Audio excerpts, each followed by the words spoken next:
이 시간의 성경 말씀은 누가복음 5장 27절로 32절까지입니다. 30절 31절만 읽겠습니다. 바리새인과 저희 서기관들이 그 제자들을 비방하여 가로되 너희가 어찌하여 세리와 죄인과 함께 먹고 마시느냐. 예수께서 대답하여 가라사대 건강한 자에게는 의원이 쓸데없고 병든 자에게라야 쓸데있나니. 이 본문을 가지고 나는 죄인을 불러 회개시키러 왔노라, 이 제목으로 말씀을 드리도록 하겠습니다. 우리가 왜 예수를 믿어야 합니까? 사람이 한 번 죽는 것은 정한 것이요 이후에는 심판이 있기 때문입니다. 사람이 죽는다는 것은 육신만이 아니라 영의 죽음입니다.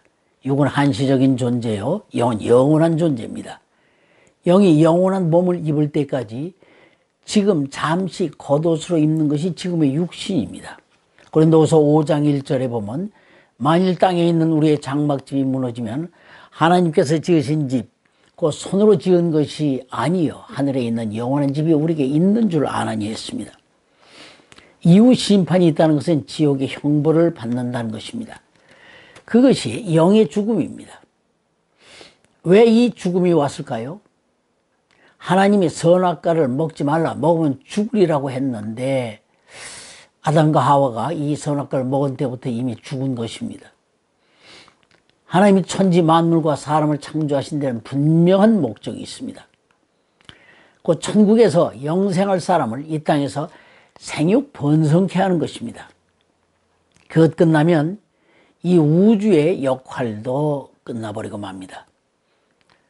그리고 이 세상 끝나는 날 선한 일을 행한 자는 생명의 부활로, 악한 일을 행한 자는 심판의 부활로 나온다라고 했습니다.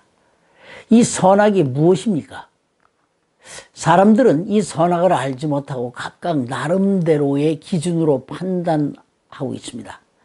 그래서 하나님이 인류의 대표로 택하신 이스라엘에게 선악의 판단 기준으로 주신 것이 율법입니다. 그러나 율법을 온전히 지킬 자는 사람으로서는 없습니다. 100개 중에 99개 잘하고 하나만 어그러져도 다 지키지 못한 것과 마찬가지입니다. 율법이 있기 전에도 모두가 죄인이었으나 율법을 주신 것은 너 자신이 죄인임을 알고 오실 메시아를 기다리라는 것입니다. 그래서 로마서 3장 10절에 의인은 없나니 하나도 없다라고 한 것이 율법의 정의입니다. 그런데 이 율법의 참뜻을 왜곡한 자들이 있었으니 곧 바리새인과 서기관 등입니다. 이들은 자신들이 율법에서 말하는 행위를 잘 지켜 스스로 의롭다라고 하는 자들입니다. 바로 이런 이들로부터 매국노와 죄인이라고 정죄받는 이들이 세리입니다. 세리는 이스라엘 백성에게 세금을 거두는 준공무원직입니다. 로마에서 정한 일정량만 내면 그 다음은 얼마를 거두든지 자기 몫이 되는 제도입니다. 그래서 바리새인은 하나님이여 나는 다른 사람들 곧 토색, 불의, 간음을 하는 자들과 같지 아니하고 이 세리와도 같지 아니함을 감사하나이다. 난 일에 2번씩 금식하고 소득의 11조를 드리나이다 라고 기도를 한 것입니다.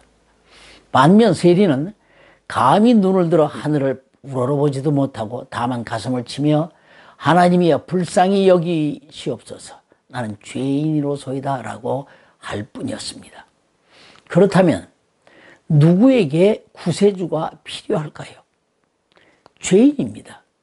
그러므로 예수께서 세리 마태에게 나를 쫓으라 하신 것입니다. 이 상황은 얼마 전 문둥병자 또 중풍병자에게 그리하셨듯이 마태의 속마음을 꿰뚫어 보시고 나를 쫓으라 하신 것이요, 이에 마태는 기다렸다는 듯이 한순간 모든 것을 버리고 예수를 쫓은 것입니다.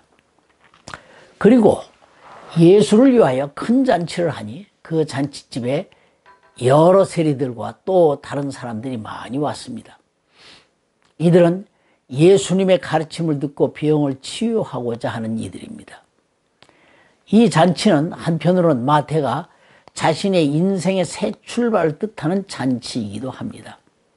마태는 부자입니다. 이 장면은 어떤 부자 청년에게 예수님이 내 재물을 버려두고 나를 쫓으라 하니 돌아가 버린 것과 대조되는 장면입니다. 이런 큰 잔치에 소문이 나니 바리새인과 서기관들도 예수의 제자들에게 너희는 어찌하여 세리와 죄인과 함께 먹고 마시느냐 하면서 와서 비방합니다. 이에 예수님은 건강한 자에게는 의원이 쓸데없고 병든 자에게야 쓸데있나니 내가 의인을 부르러 온 것이 아니라 죄인을 불러 회개시키러 왔노라 라고 말씀하십니다. 무슨 뜻입니까? 바리새인이나 서기관은 당시 율법을 지키는 최고의 사람이라고 자타가 인정하는 자들입니다. 행위로서는 이들을 따라갈 자가 없습니다. 그러나 이들이 간과한 것은 어린 양을 번제단에 잡는 참뜻입니다. 양을 잡아 피 흘리는 것은 죽으러 오실 예수 그리스도에 대한 예표입니다. 즉 이들은 로마서 10장 2절 말씀처럼 행위의 열심은 있었으나 그것이 하나님의 지식을 쫓은 것이 아닙니다. 거듭 말하면 율법을 주신 하나님의 뜻은 자신을 돌아보아 죄인임을 알고 살기 위해 그 죄를 사하여 주실 구세주를 사모하며 기다리라는 것입니다. 때문에 시편 51편 17절 말씀과 같이 하나님이 요구하시는 제사는 상한 심령과 통회하는 마음입니다. 상한 심령이란 주님 앞에 나는 죄인입니다 라고 하는 것이요, 이런 이들을 위하여 준비된 것이 예수 그리스도의 피 흘리심입니다. 그러므로 율법의 어떤 행위, 곧 박하와 건채와 회향의 11조를 드리는 것보다 더 중요한 것은 하나님의 의와 인과 신을 아는 것입니다. 의는 하나님의 옳음이요, 그 옳고 그름의 기준이 율법입니다. 그런데 율법이 찾아가는 것은 결국 예수시니 예수가 의이십니다. 또 인이란 어질하신 하나님, 곧 사랑의 하나님을 말합니다. 즉 율법으로 죄를 일일이 찾아내는 것은 정죄가 목적이 아니라 용서하려는 것입니다. 그러므로 율법으로 정죄하는 것은 용서가 전제되는 하나님의 사랑이기에 인이라 하는 것입니다. 또 신이란 예수를 믿는 믿음입니다. 어떤 믿음입니까? 죄인이 그리스도의 피로 죄사함 받고 영생한다는 믿음입니다. 이런 하나님의 뜻을 모르고 행위에만 초점을 맞추는 것이 헛제사요 헛예배입니다. 어떤 행위로도 의롭다 함을 얻어 천국에 갈 자는 아무도 없습니다. 어떤 부자가 예수께 질문하기를 어떤 선한 일을 해야 영생을 얻으리까 라고 했습니다. 그는 율법대로 많은 선한 행위를 하였다라고 했습니다. 이에 예수님은 내가 온전하고자 할진대 모든 것 버리고 나를 쫓으라 하시니 그가 재물이 많음으로 근심하며 돌아갔다라고 했습니다. 그는 행위로 영생 얻는 줄 착각한 것입니다. 과연 이런 이들에게 영생이 있을까요? 하나님이 세상에 독생자 그리스도를 보내어 의를 삼으신 것은 누구든 쉽게 천국에 들어갈 수 있게 하신 것이니 이것이 은혜입니다. 그래서 이제는 행위 없어도 누구든지 예수를 믿기만 하면 의롭다 칭함받아서 구원을 받습니다.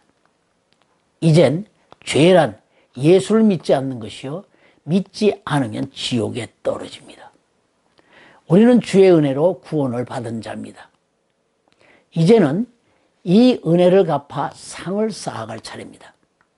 곧 내가 받은 은혜를 전해 그들도 주의 은혜를 받게 하는 것이 지금 우리의 일입니다.